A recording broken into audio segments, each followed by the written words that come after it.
चलिए थेल्स परिमेय का विलोम बता रहे हैं। तो थेल्स परिमेय अगर जिसको समझ में आ गया तो विलोम कुछ नहीं है।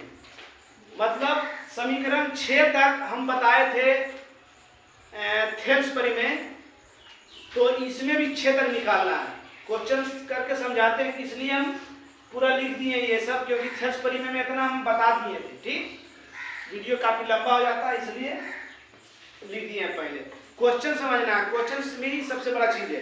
क्वेश्चन कहता है यदि एक रेखा किसी त्रिभुज की दो भुजाओं को एक अनुपात में बांटती है, अनुपात माने बटा, त्रिभुज एबीसीडी है ना, त्रिभुज एबीसीडी को, ये त्रिभुज है, एक त्रिभुज एक रेखा जो है दो भुजा को एक अनुपात में बांटती है।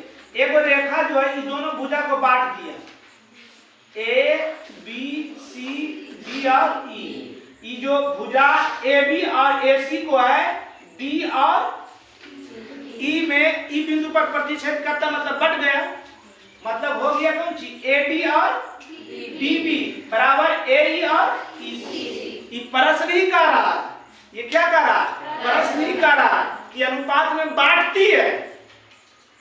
तो वह तीसरी जो रेखा बांट रही है, जो रेखा बांट रही है वो तीसरी भुजा के समांतर है, ये दिखाना है आपको। फिर से समझिए क्वेश्चन, समझिए क्वेश्चन कह रहा किसी त्रिभुज, कौन सी कह रहा क्वेश्चन, किसी त्रिभुज में दो भुजा को एक रेखा समान अनुपात में बांट रही है, तो जो रेखा बांट रही है वो तीसरी भुजा के समांतर होगी। समझ में आ गया? फिर से क्या बोले हम, एक त्रिभुज है, एक त्रिभुज को एक रेखा जो है दो भुजा को एक समानुपात में बांट रही है, तो जो रेखा बांट रही है, त्रिभुज में को भुजा होता है, तीन भुजा, तो दुइये भुजा अनुपात में बांटा, तो रेखा जो है तीसरी भुजा के समांतर होगी। तो यही समांतर आपको दिखाना। अब थेल्स परिमेय में की था कि तीसरी भुजा के समांतर हो तो भुजा को अनुपात में बांटती है, उसमें अनुपात में बांटती थी कह रहा था, इसमें अनुपात में बांटती है तो वो तीसरी भुजा के समांतर है, यही क्वेश्चन कह रहा। समझ में आ गया? माना कि ए बी सी ए त्रिभुज है, मान लिए कि ए बी सी एक त्रिभुज है जिसमें एक रेखा बी जो एक रेखा ले लिए, ए बी और ए सी को डी और ई बिंदु पर, ए बी को डी पर, ए बी को डी पर आई, ए सी को ई पर बिंदु पर इस प्रकार काटती आएगी। ये दोनों भुजा एक समान अनुपात में बांटते हैं। अनुपात का मतलब बटा, तो इसलिए लिख दिए हैं ए बी बटा डी बी और ए ई बटा ई सी, है ना, यहाँ लिखा हुआ है। तो जो ई रेखा जो बांट रहा है, तो ये दोनों भुजा में बांट रहा है, तो ये तीसरा भुजा ही हुआ, तो ई जो है इसका समांतर है, तो वही सिद्ध करना है कि डी समांतर सी। हम बताएं कि त्रिभुज है तो त्रिभुज के गुण में है, त्रिभुज के गुण से क्षेत्रफल से चलिएगा। क्षेत्रफल निकालने के लिए आपको क्या चाहिए, आधार और ऊंचाई। ऊंचाई इसमें दर्शाया हुआ था, इस ऊंचाई का यहाँ इसमें विश्लेषण कहीं पर था, तो हम अपनी सुविधा के अनुसार हम रचना किए और ऊंचाई अपना मन से डाले, तो वही डाले डी से डी एम, आई से ई एम, ई एम लंब ए बी और डी एम लंब ए सी। डी एम जो लंब डाले हैं किस पर डाले हैं, ए सी पर, और ई से ई एम जो डाले हैं किस पर डाले हैं, ए बी पर, और डी को सी से, बी को ई से मिला दिए। कोई दिक्कत? क्योंकि त्रिभुज था, त्रिभुजन बनाना है, और नहीं मिला तो चतुर्भुज रहता नहीं। पहला बात, ये जो रचना कर रहे हैं हम तो पूरा रेखा दे दिए, मगर आपको वहां एग्जाम में डॉट से दर्शाना है, क्योंकि रचना किया हुआ रेखा काल्पनिक, जो काल्पनिक नहीं, जो अपना मन से जो माने उसको क्या करना है, डॉट से दर्शाना है। कोई दिक्कत? वही रचना समझ में आ गया ने, ई से ई लंब EN लंब केकरा पर और DM लंब केकरा पर D को और B को मिला है। कोई दिक्कत? अब प्रमाण चल रहे हैं, मतलब अब साबित आपको करके दिखाएंगे। त्रिभुज ADE में जब आधार AD और ऊंचाई EN लिख दिए हैं तो त्रिभुज का क्षेत्रफल 1/2 आधार गुना ऊंचाई। समीकरण अब चल रहा है त्रिभुज BD, देखिएगा यहाँ BD जिसमें आधार BD कौन सी और ऊंचाई EN, ऊंचाई EN है ना, लिख भी दिए हैं। समीकरण 1 भागा समीकरण 1 भागा तो इसका क्षेत्रफल है इसका क्षेत्रफल अब बराबर क्यों सट गए तो 1/2 AD गुना EN। समीकरण 2 में 1/2 DB गुना EN 1/2 की बच गया। समीकरण 3 फिर चल रहा है त्रिभुज AD, यहाँ लिख दिए हैं फिर त्रिभुज AD आधार A और ऊंचाई DM है ना, ऊंचाई 1/2 आधार गुना AD बटा DM। समीकरण 4 अब फिर चल रहा है त्रिभुज CED में आधार और ऊंचाई DM लिखे हैं। त्रिभुज का क्षेत्रफल 1/2 आधार गुना ऊंचाई AE गुना DM। समीकरण 4 भागा 5 से भागा दिए ये दोनों खत्म की बच गया। कोई दिक्कत है में नहीं, हमको की लाना है समांतर को मिलाना है। रेखा ये दोनों रेखा समांतर कब आता है? दो समांतर रेखा के बीच का क्षेत्रफल बराबर होता है क्या बताए थे ने? तो क्षेत्रफल बराबर करना है। क्या करना है? क्षेत्रफल बराबर करना। जब अगर क्षेत्रफल बराबर हो गया तो दोनों रेखा के बीच का दोनों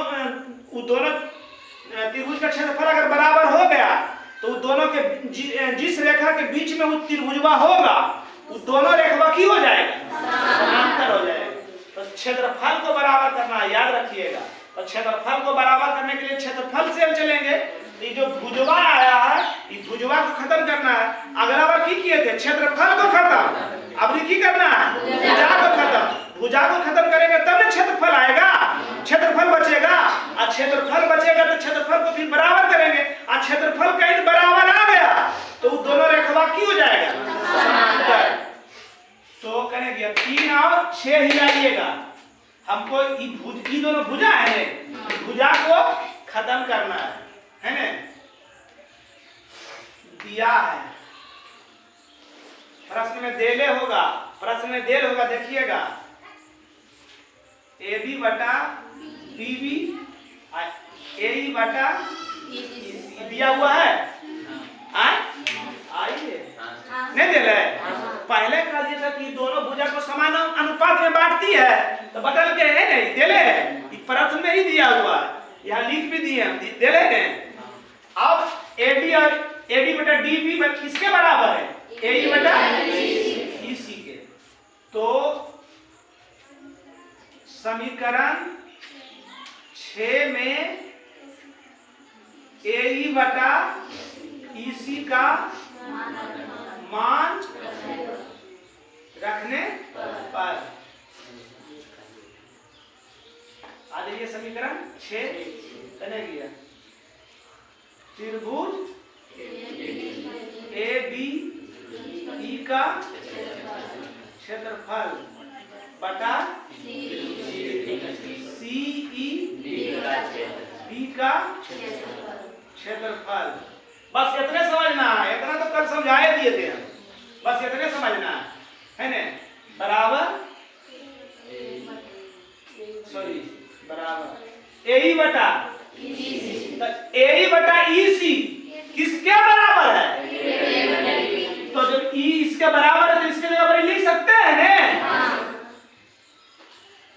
AB बटा B है ना। दिया है मान, इसको इसको मान लीजिए 7, कि मानिएगा 7। कोई दिक्कत? समीकरण 6 में रखे ए बटा ईसी के मान, तो ए बटा ईसी किसके बराबर है? तो इसके जगह पर की रख दिए, कोई दिक्कत है में? अब आप लियाइए समीकरण 7 और 3, भुजवा बराबर हुआ आए? भुजवा जब बराबर नहीं होगा ने तो बेकार हो जाएगा। और भुजवा कहते हैं, भुजवा बराबर नहीं होगा, भुजा बराबर नहीं होगा तो दिक्कत हो जाएगा। तो भुजा बराबर कर दिए, ये 3 और 7 बराबर है। अब किससे चलेंगे? 3 और 7 से चलेंगे।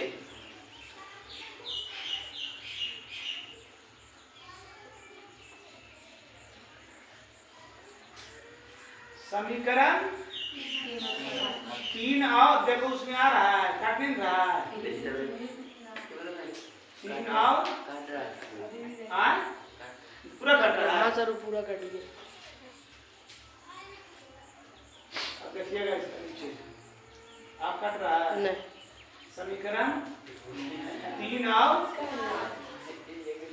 7 से नहीं कट रहा है, 3 और 7 से, 3 और 7 से, 3 और 7 से दायां साइड बराबर,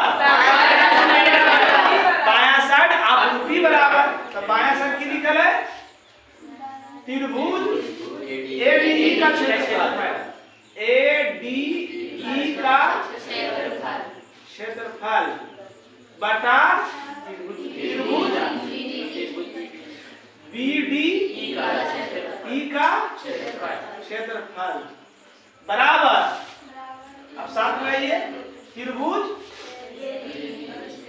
एडीई का क्षेत्रफल बटा त्रिभुज सीईडी का क्षेत्रफल, सीईडी का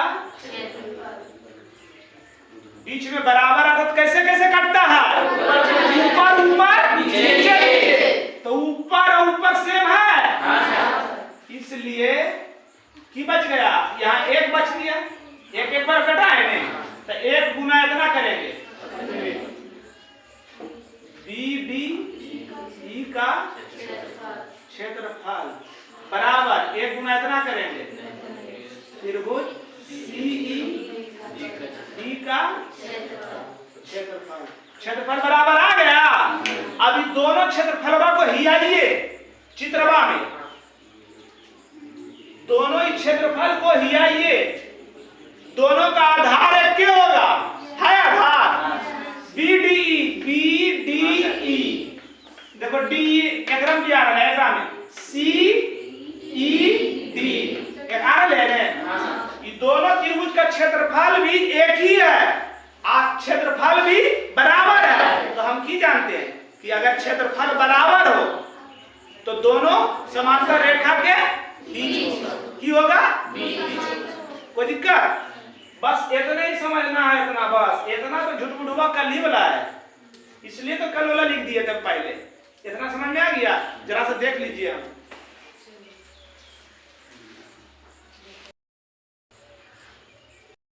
इतना। समीकरण 6 में भी रख सकते हैं मान, और समीकरण 3 में भी रख सकते हैं मान। समीकरण 6 में रखें तो ए बटा ईसी का मान, ए बटा ईसी का मान, और अगर 3 में रखते तो किसका मान रखते? एडी बटा, लिखते समीकरण 3 में एडी बटा डीवी का मान रखने पर तो किया जाता है साथ में ए बटा ईसी। तो 7 और 6 से चलते, 6 और 7 से चलते तो ए बटा ईसी, और साथ में भी आ जाता है ए बटा ईसी। दाएं साइड बराबर तो बाएं साइड बराबर, कोई दिक्कत है? बतावे ना कने भिगा देंगे।